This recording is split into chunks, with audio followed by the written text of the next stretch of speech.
Since 2003, this is The Sports Source with your host, John Pennington.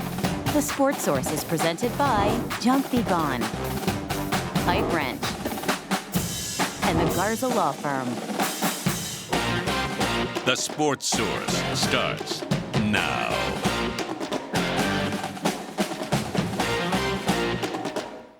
Good Sunday morning and welcome into the Junk Be Gone studios for the Sports Source. Tennessee, well, it wasn't pretty, but it was a win. Win number 8, and that's all that matters, especially when you look around college football. And while you may be winning ugly, there are a lot of people you're competing with for a playoff spot who were losing ugly yesterday. So we'll get into the playoff aspect of things. We'll talk about Tennessee's win over Kentucky, 28-18 at Neyland Stadium last night. Closer than I think probably a lot of people expected.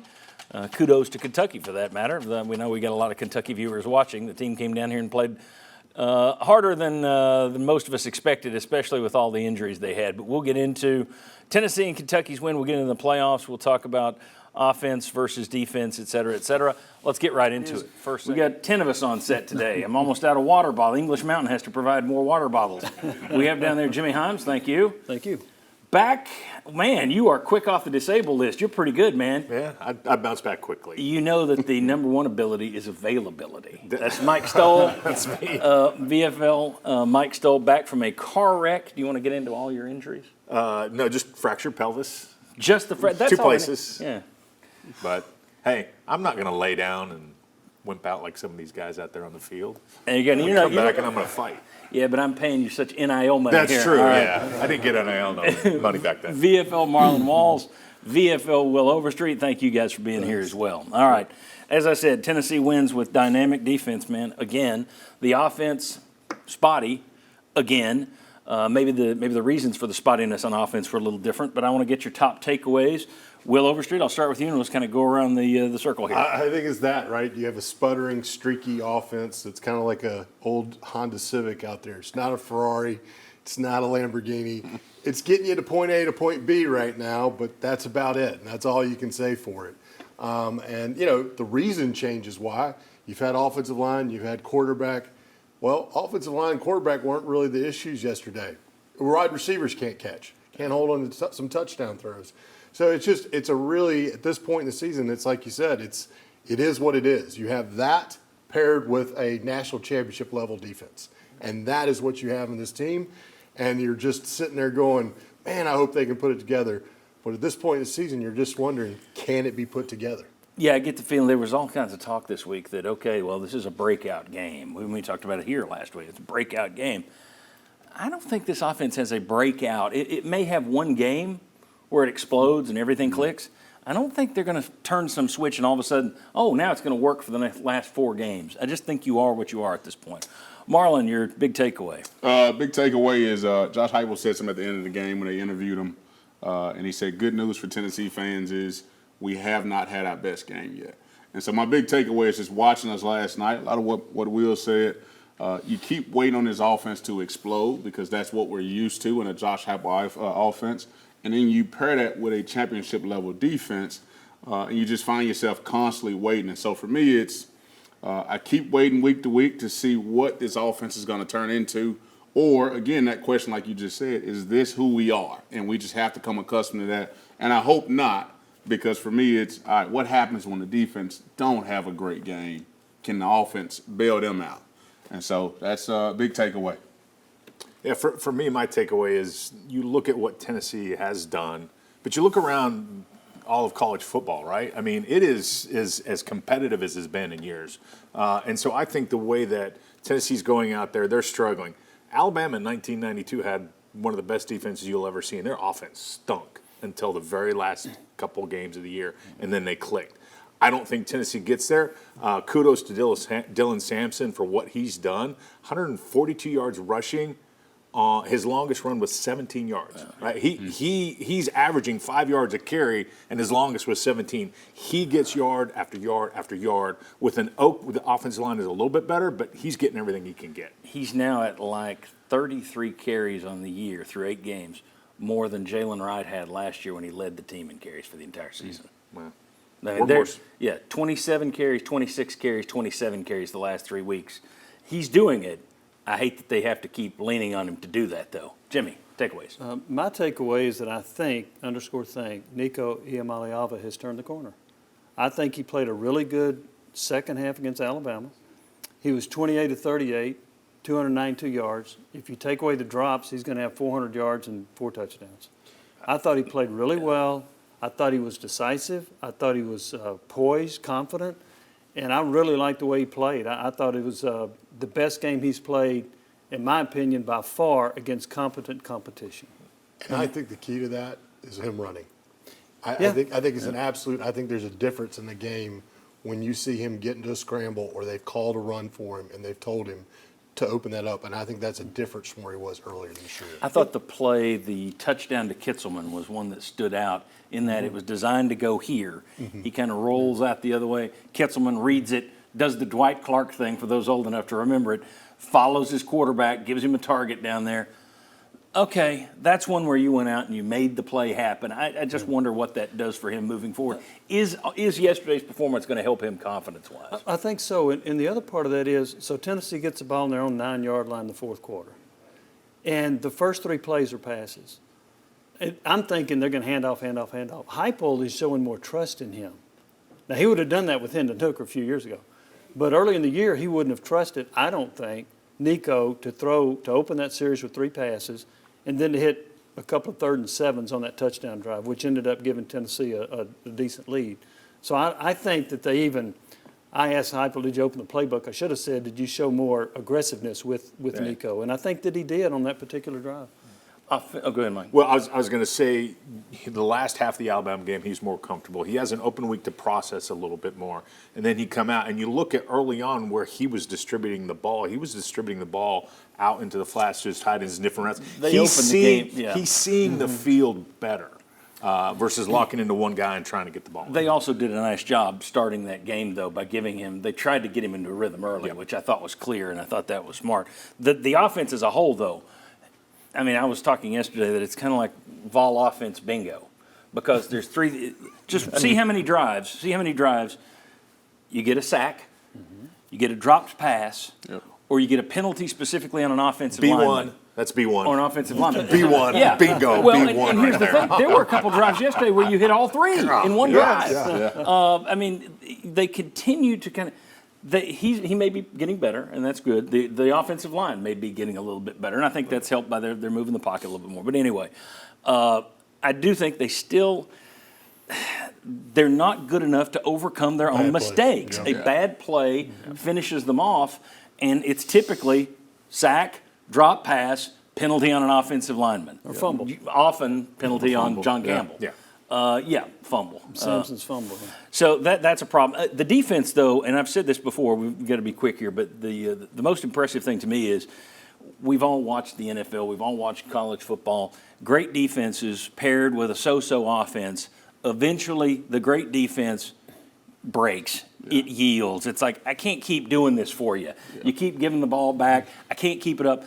This team keeps it up. This is 8 straight games now, 9 if you go back to the bowl, where they've given up fewer than 20 points. Let me give you just a look here. This is interesting. Now, these are the defenses of the last 5 playoff champions nationally, all right? And it shows you how many times they gave up 20 points. Michigan last year gave up 24 points a couple of times. Georgia in 2022, they gave up 20 points 5 times. They gave up 41 to Ohio State, 30 to LSU. Georgia in 2021 with that great defense, they gave up just one game of 20 points. That was 24 to Alabama. Alabama's last national championship team, they had 5 games where they gave up at least 20. Ole Miss got 48, Florida got 46, and 3 teams got 24. LSU in 2019, now that was an offensive team, but this was a national championship team that gave up 38, 38, 28, 20, 41, 37, 20, 28, 25. You have not given up 20 yet. Crazy. That is an unreal. I don't know if people are appreciating that. And look, eventually Georgia, somebody's going to get you they're going to score 20 on you. But to be at this part of the season and to have run through this, you said it's a historic level defense. I mean, it really is generationally good. Yes, it's national championship level good. I mean, like, this is what can win a playoff series, what can win a national championship. This level of defense is that good. And there's no doubt about it. hands down, it's got that level of play. And I would say the good news is they're used to playing this way defensively. They're used to, hey, we're probably not going to get as many points in the first half. They'll find a way to click it. Let's continue to do what we do on defense. So that's a good thing coming out of that. And the secondary's played better than I thought it would. Yeah. They've done a nice job. That's been the biggest surprise of the year, I think. They tackle. That's the biggest thing is they tackle. They get a guy on the ground. If he makes a catch, you don't see 5 guys bouncing off and guy running loose through the world. All right. Welcome in the next group. We still got a couple more guys to go. Chuck Cavaleris back with us. Josh Ward is in here. And Bob Hodge. Thanks to all three of you. Appreciate you being here. Thank you, John. Let's quickly put up the poll question. Some of you have already been voting online. I made it a binary question. Binary choice this week. You got 2 choices, and it looks like everybody's going negative so far. So get out your phone, positives, and click that QR code there. It's brought to you by Hearthside Bank, always within reach. Your question, can the Vols continue to win with a so-so offense and a dynamite defense? The answer's heck yes, greatness ahead, or no way, heartaches ahead. Right now, it looks like heartaches is leading and pretty big. So I want to see those little lines move. Tell us what you think. And if you don't want to do the smartphone thing and play along there, you can go to the website, sportsource.tv, hit polls, and take it from there. All right. This segment, we're going to start with the best player on the field. It's kind of becoming I don't know that we've ever had such a rinse and repeat with this segment. But Bob Hodge, I'll start. Best player on the field for either team last night. As a matter of fact, I was going to suggest, why don't we start with second best player? Yeah, that's what we're going to do. We'll do. It's Brig Sampson. Yeah. And I said Brig instead of Dylan. Yeah. Because I know Brig Sampson. Anyway, it's Dylan Sampson because he is everything I did not think he could be before the season started. I did not think, I had my doubts that he could be a workhorse, that he could get all these carries, that he's going to go into the middle and just be pushing people back. And he looks like he's added a lot of strength. He's not lost any speed.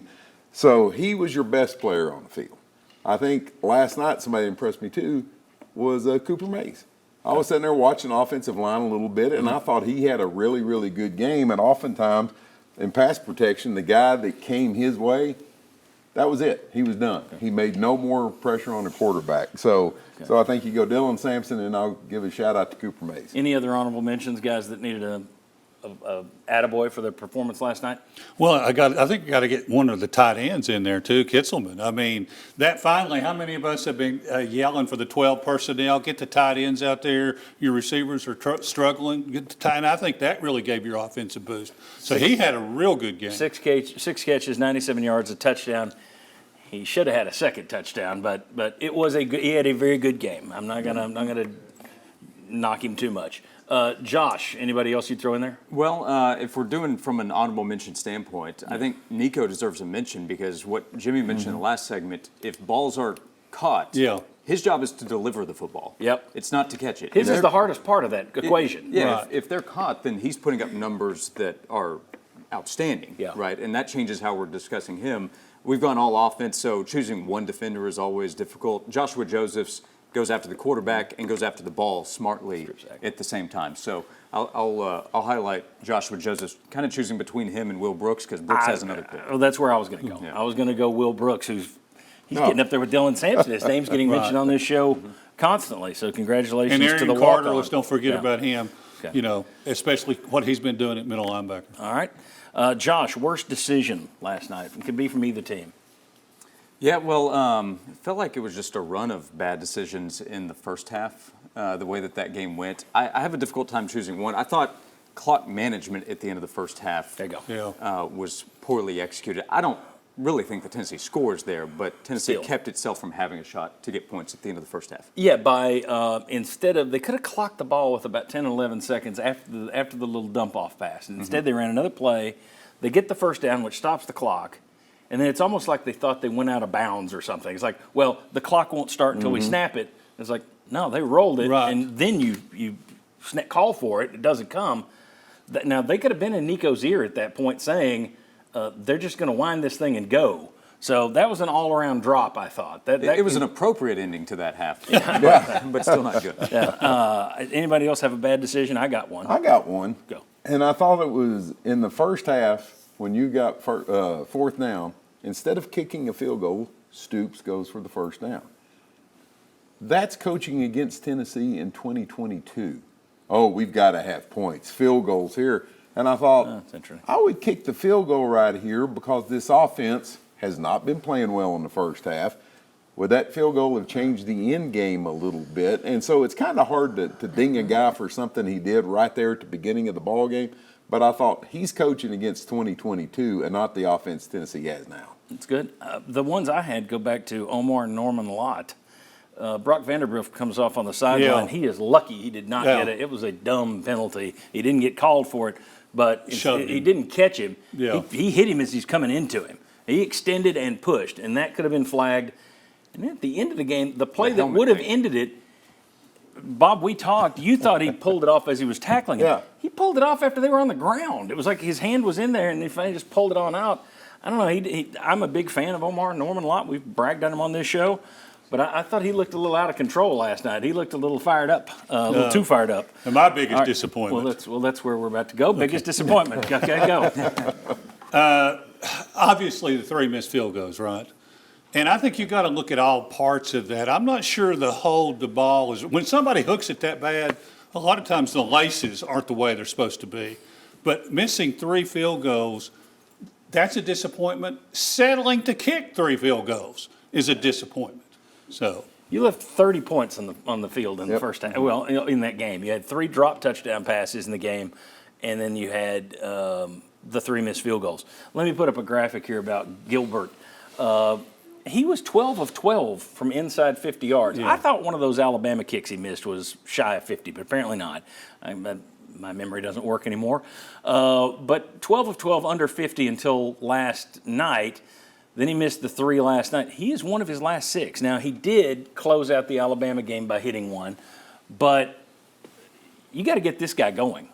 The reason you got to get him going is if you're going to have to win these kind of games where you're grinding it out with defense in close games, you got to get his confidence back. And Josh Heupel made it sound last night that he hadn't lost a bit of confidence in Max Gilbert, and I thought that was the proper way to handle it. But hopefully fans won't get too much on the walk-ons back this week and make the problem worse. And it is a redshirt freshman and soccer player, really. And speaking of Josh, how about Josh Turbeville? How about maybe looking at him? Because I think he would have been better on the longer field goal. That's what I'm saying. Help his confidence or sit his ass. If he's 1 of 6, his confidence is going to have to get better real quick. And I want somebody out there to knock it through the uprights. You think Turbeville can? Well, I'm going to give him a look. I really am. I think they need to. Well, I think they did all off-season, and Gilbert won it. But there you go. Maybe you make the change this week. Time for one quick one. Quick, very. Tennessee's offense, they get in the red zone, and for some reason they slow down. They don't slow down by a little bit. They slow down by a lot. And I just don't understand what brings that on. I'll give another credit. Inside the red zone, Kevin Simon was very happy on the touchdown that they hit to Kinselman. He was like, finally. If you get in the red zone, why is everything a drop back pass with Nico? Let him move him. Yeah. So that's another disappointment as they get down there, they slow it down, and it's always just a drop back pass as opposed to getting him on the run. All right. 2 members of our panel. It just goes on and on. VFL Sterling Hinton, VFL Daniel Hood. Thank you, gentlemen, for being here. He's the king of Neyland Stadium, and he's the king of our picks panel. So it's good to have you guys here. All right, and back with Mike. Just me. My teammate. My guy. Back with Limpy. All right. Nico Iamaleava, 28 of 38, 292 yards, his best day versus an SEC foe. Had 1 touchdown, no interceptions, no fumbles, added 22 yards on his legs. Sterling, we've been waiting for him to have a breakout game. If he'd gotten 2, 3, 4 touchdowns, which he should have had, we all would have been saying, okay, breakout game. Your thoughts on Nico Iamaleava? What looked different to you last night? He was in tune to the game, not just running plays. I mean, one of the most dynamic plays that I saw him make, other than some incredible throws, was he scrambled inside the pocket, avoided the sack, when he could have had a knockdown out of his hand, fumble, and got 2 yards on a completely negative play. Yeah. When a quarterback is that tuned in, look out. He's ready to rock and roll, and he did it yesterday for us. Do you think this is, I don't know what you're going to say. Be honest. Is this something that is once you make this step, it's a guaranteed stair step upwards.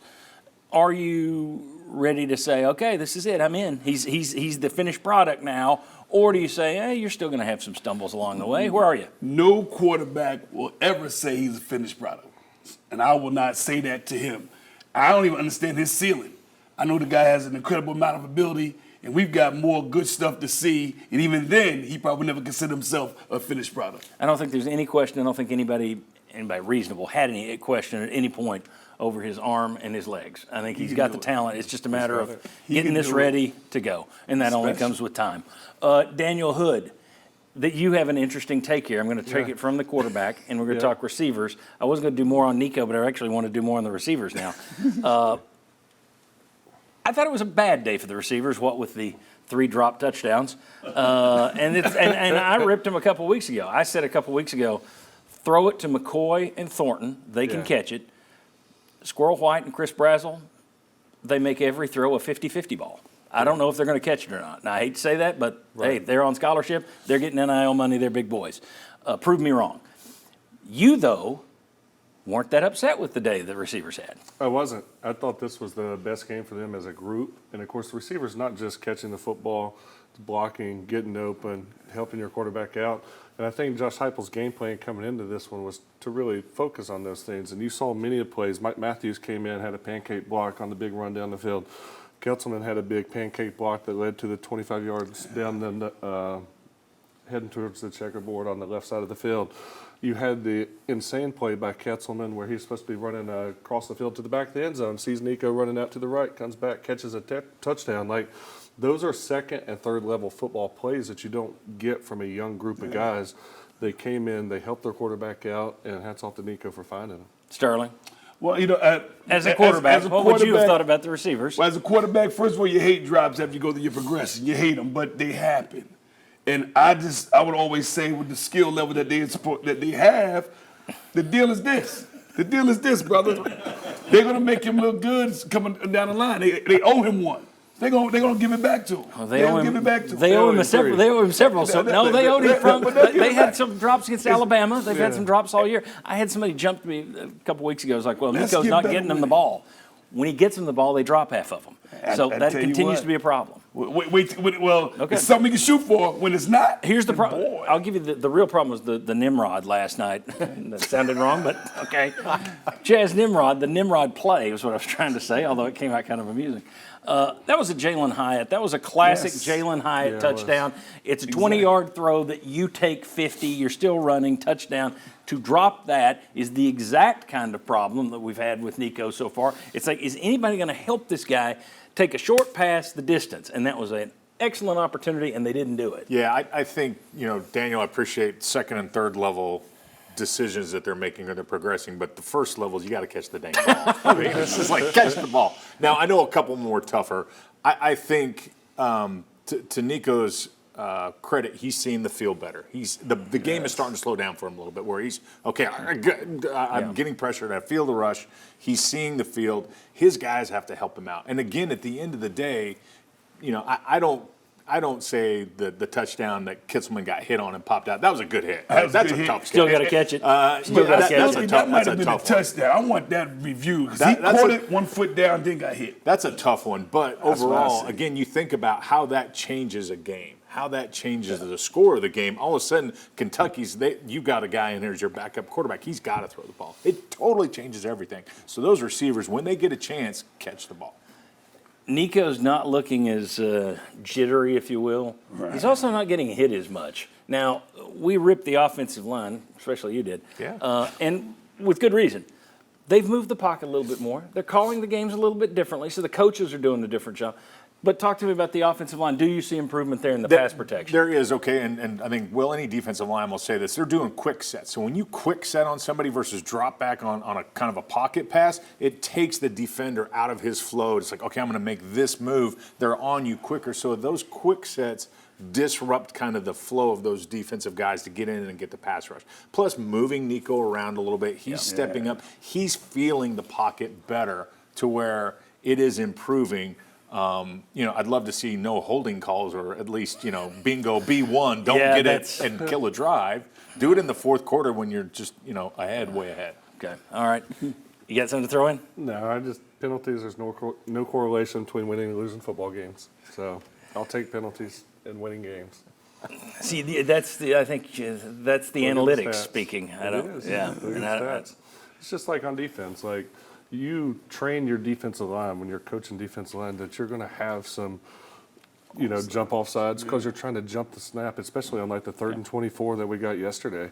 Like, you're okay with those. Those are going to happen. All right. You're in an ornery mood. I like this. We'll bring you back. I got a tough question for you guys coming up in a couple segments. So this will be good. Let's see. The question, of course, is can the Vols continue to win with a so-so offense and a dynamite defense? And the nays still have it. No way. Heartaches ahead rather than heck yes, whatever that says there. I can't read it from here. Something heck good yes, ahead. greatness ahead. There you go. You got good eyes. Greatness ahead. So the nays have it. The rain clouds have it. The Sunshine Sterling people haven't climbed in yet. I want to ask you guys, though, and I'll start with Marlon. Can this team continue to win the way they're winning? And look, I don't want to get literal with the can thing. Of course, they can. Right. Can you expect it to happen, though, if you're continuing to play this way? No.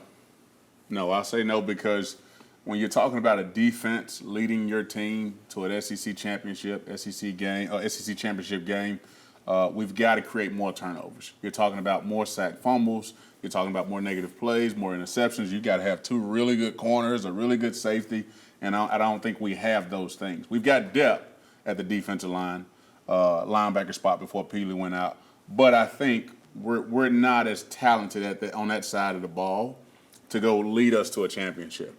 Some things I saw yesterday, I saw Jeremiah McCoy give up some plays on the back end. Really good corner, and that's going to happen. Guy made a great catch. But those plays are going to happen, and you're going to need that offense to bail you out. That offense has got to score more points than what they're scoring. They've got to create offense in the first half in order to lead you to an SEC championship game. So I would say no. As good as they're playing, I would say no. Championships ahead, Bob, or and not? I'm going to agree with no, and I'm going to not put it on the defense. I think your defense is plenty good enough. But at some point in time, you do have to have a little bit of distance between you and the other team because things happen. Penalties, turnovers, whatever. The other team gets a couple of cheap scores. And so as good as your defense can be, the games are just too close to say, oh, yeah, that defense is going to win all those. So literally, yes, I will agree they can, but I don't think they will. Well, I'm sitting next to a rain cloud, so what do you think I'm going to say? I'm going to say it's highly unlikely. Now, there have been some examples. You can go to the Alabama 1992 where they actually developed a pretty darn good run game. They had Jay Barker quarterback. But offense is now more prolific. It's harder to shut down offenses now than it was in 1992. So I'm going to say you're going to get caught. If you're down 19-14 in the fourth quarter against Arkansas, can your offense go down and score? Can they get that winning touchdown? I don't have a whole lot of trust that they could do it consistently. So I'm going to say it's highly unlikely. Will, anybody going to be different here? Are you going to put on the sunshine mantle? No, I mean, the only way I could sunshine this would be to say, like, it really won't happen if you play like you played against Alabama and you have turnovers, right? Right. That's an automatic. You at least have to play clean on offense. You have to play clean. You can't turn the ball over. And yesterday, you have to be able to make some field goals. And so when I see the inconsistency to say, okay, what are we going to get? I just go, it's too inconsistent to say my defense is going to hold every single person we played under 20 points. And with that, to get to this level, you would have to say that that's going to happen every single week. I can't believe that, especially when you go up against Georgia's or a playoff team, Oregon's or yeah. anybody like that. Like, that's where you go, somebody's scoring 20 points plus points on us. I love Vanderbilt. I love it when you all fall into the setup. You all said no, they can't do it. I have a stat. Unlikely.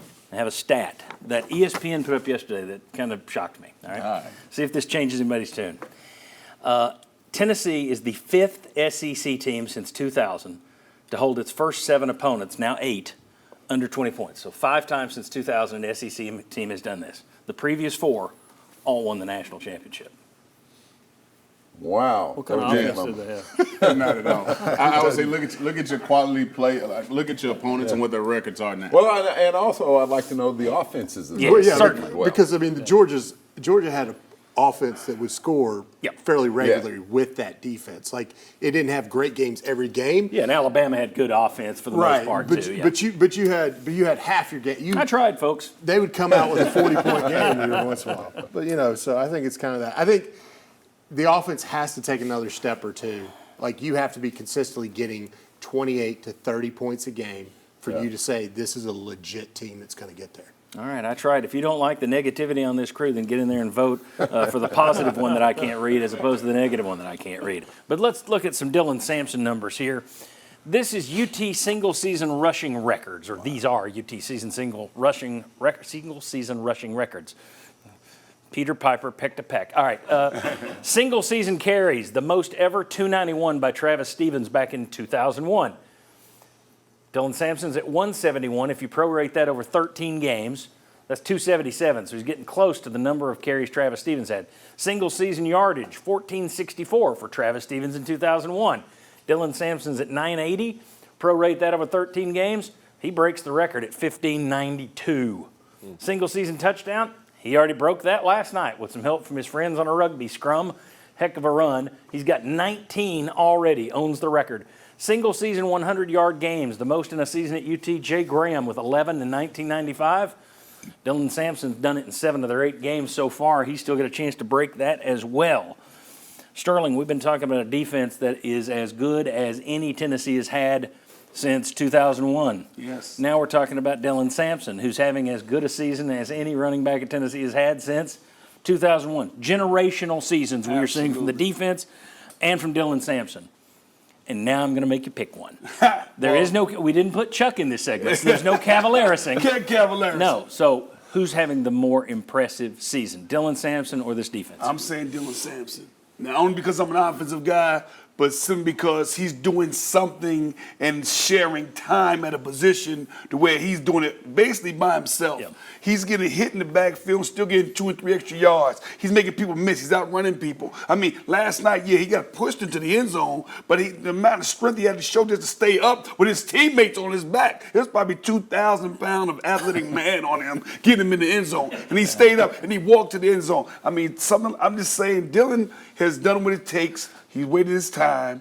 He's gotten stronger and faster in the offseason, and now it's showing. I'm just happy for that young man. That sounds like an album title, 2,000 pounds of athletic man. All right, Daniel Hood, who's having the better season? To me, it's obvious it's Dylan Sampson. This is the first time this has happened since A.G. Hines was a young company at 7 years old. It's almost that long, right? Yeah. And, he just has a nose for the end zone, and it's not like he's not getting contacted. I mean, even last night, he's still going 6-8 yards after contact. I remember the Oklahoma game where he gets hit in the backfield by an All-American linebacker, still gets in for a touchdown. Yes. His drive is impressive, and I was happy to see him get the game ball for his parents last night. The thing, Bob said it earlier, I said the same thing with him on radio before the season started. It's like we had seen him be more of a speed back. Really good, excellent back. I agreed with Bob, though. My fear was, can he take the pounding if you make him the everyday workhorse back? And not only has he taken over the Jalen Wright role, he put on weight, but he's taken over that role and he's done it well. He's carrying it more than Jalen Wright carried it. Yeah. He's being more of a workhorse back than I ever imagined.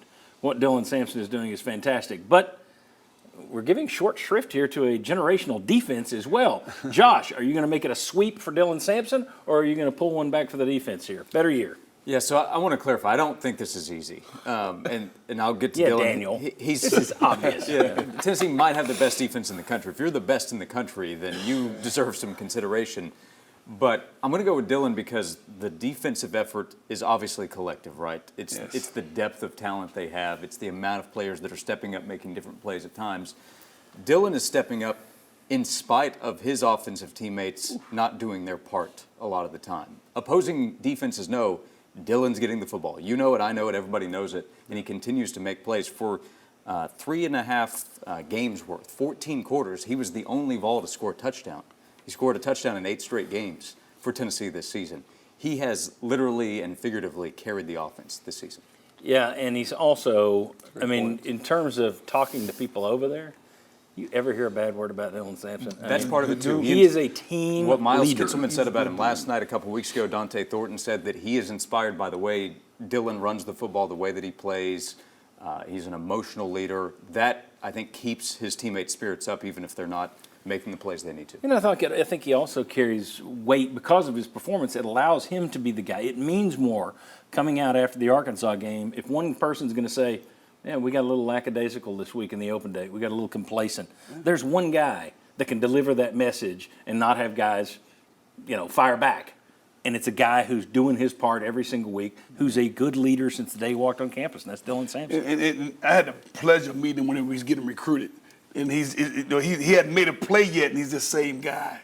And the level of confidence and the ease of his aura is just infectious. And that's why I think we have such a good football team. And other things we haven't highlighted about Dylan is his blitz pickup. Oh, he's got some incredible. He's stopped guys, stone guys that had straight unabated lines to his quarterback, and he's gave Nico those extra seconds to get that ball off.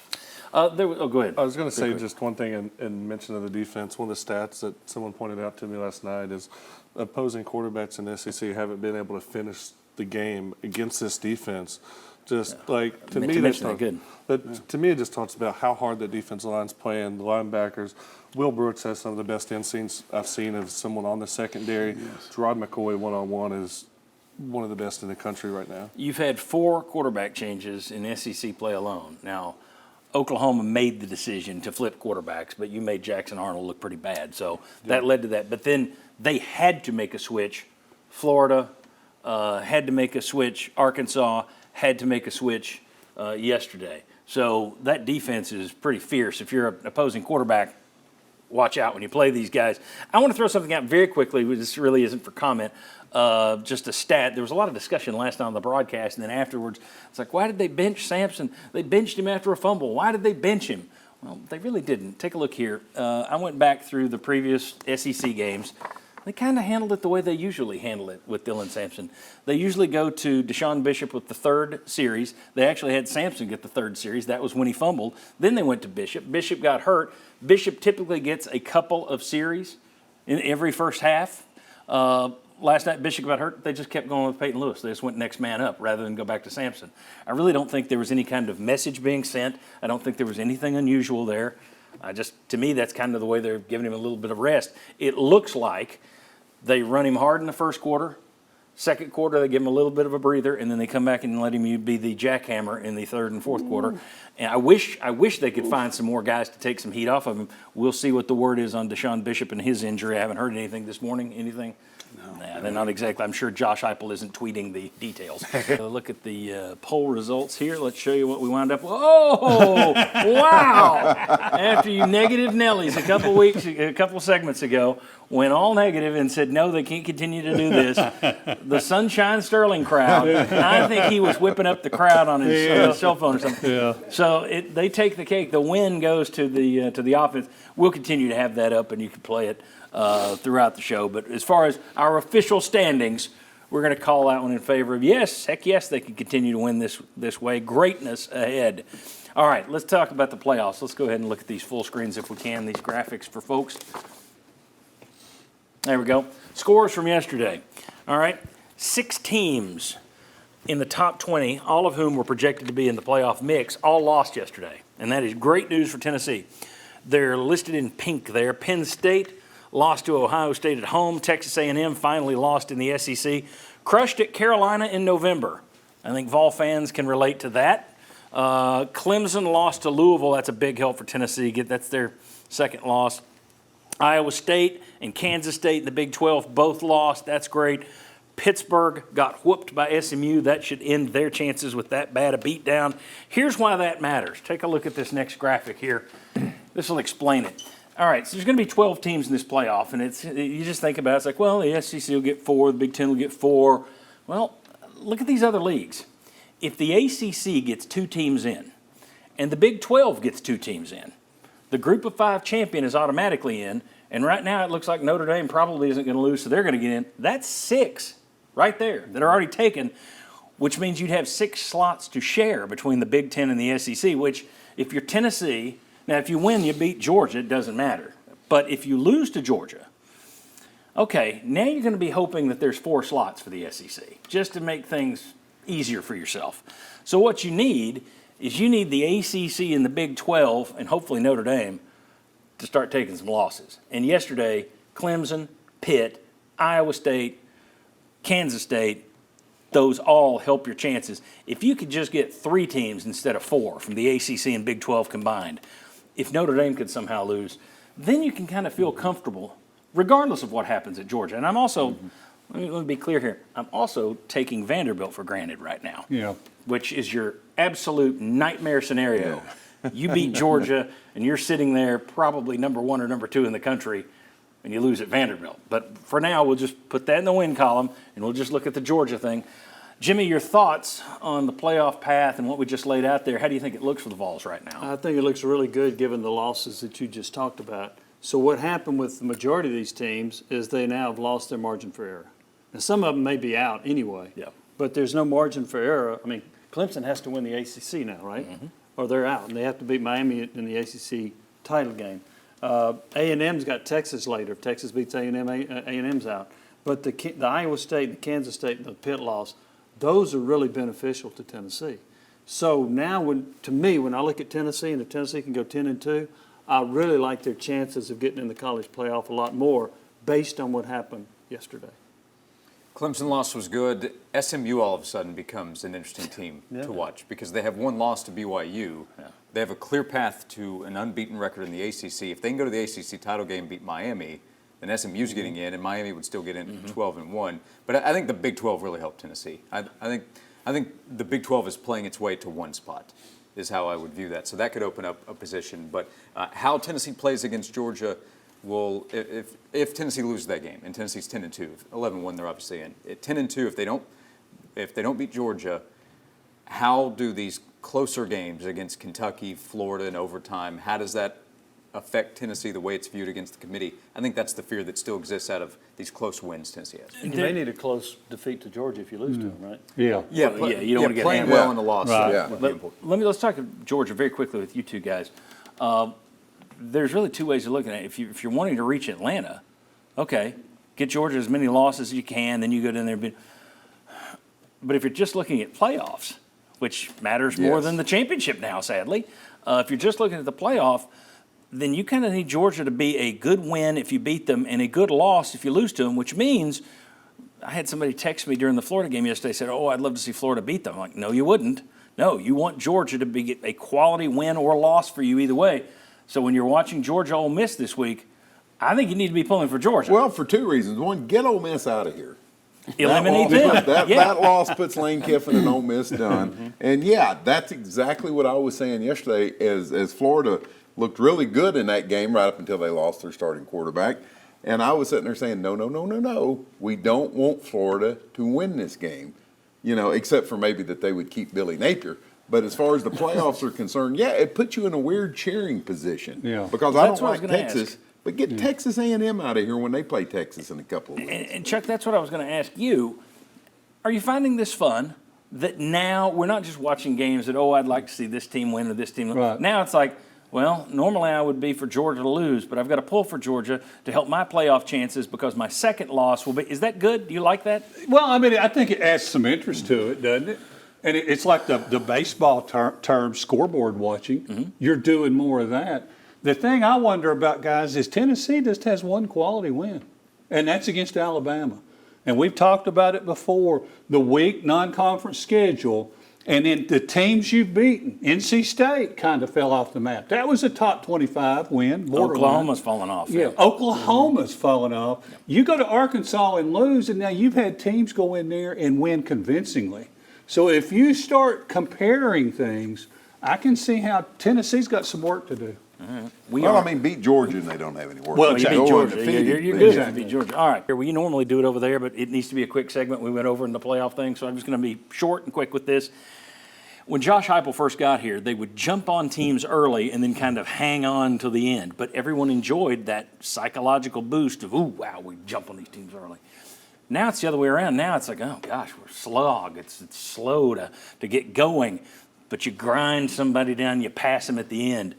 It's kind of the same result, So let's take this as it's the same result, but you can either get there by jumping on somebody early and hanging on, or you can start slow and ugly and grind past them. What's the better way? What's the better path? Is there a psychological advantage when it comes to the opponent, or does it matter? Will? I think grinded past them. Personally, if I was playing, that's the game I want. Like, I want to be in it. I want it to matter. I want us to push through and feel like we exited on a high note and not exited on a, holy cow, what happened right now? Glad they didn't make one more play. So to me, I always looked at it as I'd rather grind past. I think probably hearing the fans in the stadium, they'd rather us jump on and hold on to kind of that process. But as a player, I liked the part of where I felt like we came out better at the end of the game than we were at the beginning of the game. What about you, Marlon? Call me a fan in the stadium. You want to jump on? Let's jump on them early. It's exciting. You get the momentum going.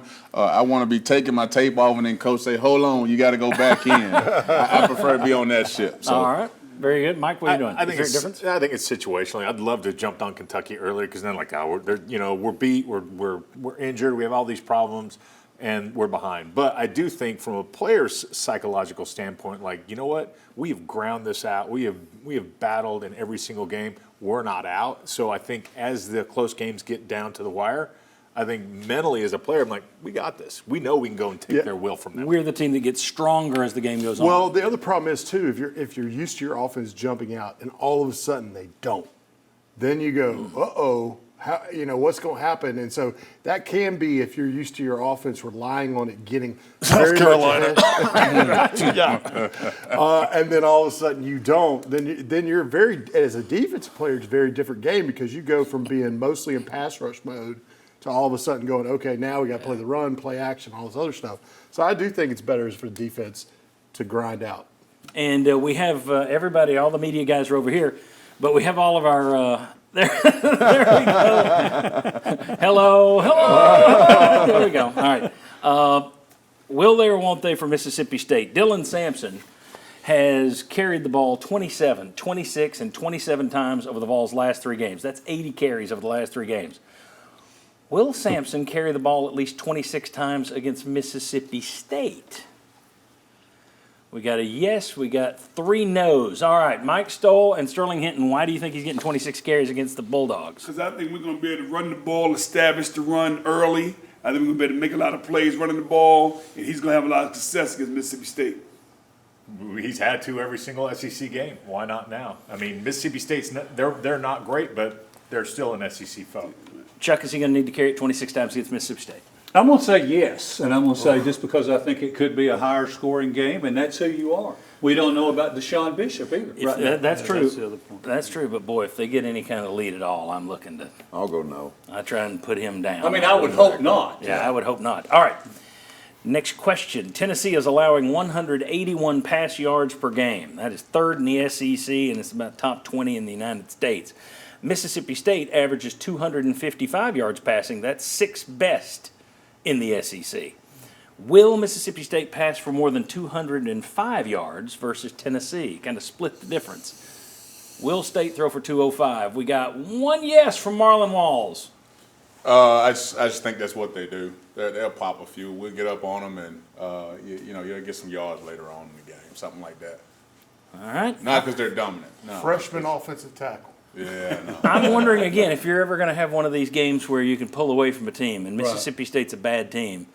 Are they getting a lot of yardage late against your backups? I think they will. They'll do what Marlon wants them to do. Tennessee's going to jump out on them, get that big lead, and then hang on. Okay, so that's your take. And you think, all right, very good. That's my guy. Next one. Versus Power 5 opponents, Mississippi State is allowing 40 points and more than 500 yards per game. 40 and 500 per game against Power 5 foes. Will Tennessee hit 35 points and 450 yards versus the Bulldogs? Oh, there we go. We got a little rain cloud that blew in at the last minute. Will Overstreet, what led to the change in forecast? The inconsistency, the sputtering jalopy that we are at offense right now. We get to point A to point B, but we don't do it with a lot of style points or a lot of stuff. So right now, I just say against an SEC foe, you're not going to get it. So drops, sacks, And penalties on the offensive Hold line. call. Bingo! Bingo! I got it. Bingo. B1. Bob, do you think Tennessee hits 35 and 450 against Mississippi State? I'm going to say they hit 35. I'll Cavaliers say they don't get to 450. Oh, okay. Hey, I'm even here to be cavalier. Last one. On the year, Jeff Lebby's veer and shoot offense, they run the same thing Tennessee does. His offense at Mississippi State has produced 16 passes of 30 yards or more. Josh Heupel's veer and shoot has produced 12 of 30 or more. They have 4 more than you do. Will Mississippi State connect on more 30-yard pass plays than Tennessee will on Saturday? Bunch of no's, all no's. Whoa. So nobody thinks they're going to hit the deep balls, even though they've done so more than Tennessee. Josh, will Mississippi State have more 30-yard pass plays than Tennessee on Saturday? Tennessee will have more players open beyond 30 yards down. Will they connect? Yeah. That is the question. I will say yes. I'm due for this to work out, so I will say yes. Tennessee will, but Mississippi State will not have more. Yeah, Tennessee will have more. It was a big day for the Chucky C-Note Casino yesterday. Look at all that blood red. They can put in some new carpet in their rooms. They can bring in a few new slot machines with all the money that we lost. But there's one guy at the top. Even when he picks Tennessee to lose, he's the guy that's right. Daniel Hood. He's got $2,300. Jimmy is at $900. Well, you can see the guys who just barely bet last week, they're still alive. Then at the bottom of the list, myself, Will. Well, we were on life support. We're doomed. We went all in. Josh literally went all in, and he's dead.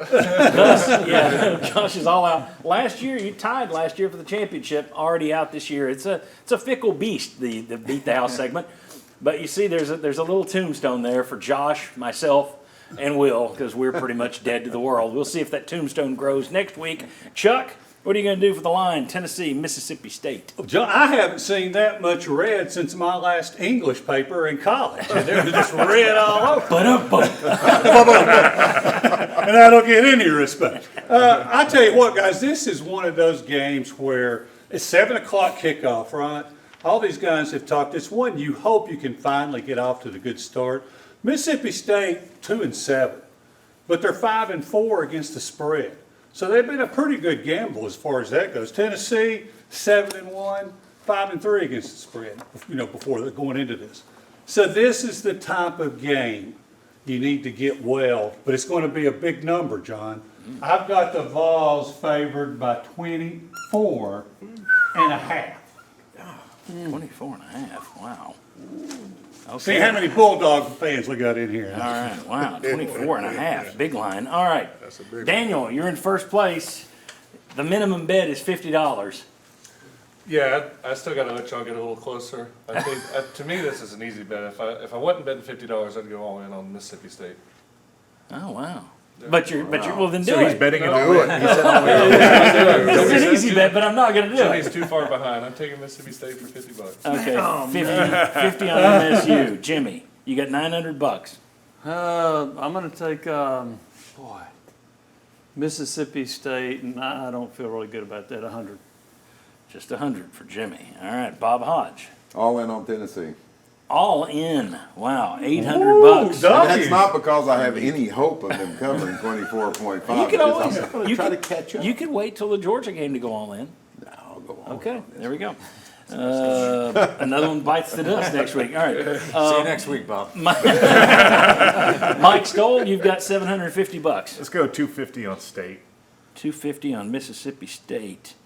All right, Marlon, you have five. You're the only guy who split it earlier. So you got $525. Let's go 325 on Mississippi State. Okay, 325. Sterling, you got $400. I'm going 250 on Tennessee, baby. That a boy. 250 on Tennessee. I got $100 left. Well, You can bet 50. that's right. I'll bet. No, I'm going all in. We'll just kill myself early. $100 on 24 and a half. Man, You can come on over to Mississippi I just keep State. thinking about bingo. But I got to. If you're gonna get it, if you're gonna catch up. I'll go UT. $100. I'm all in. Will Overstreet, you got $50.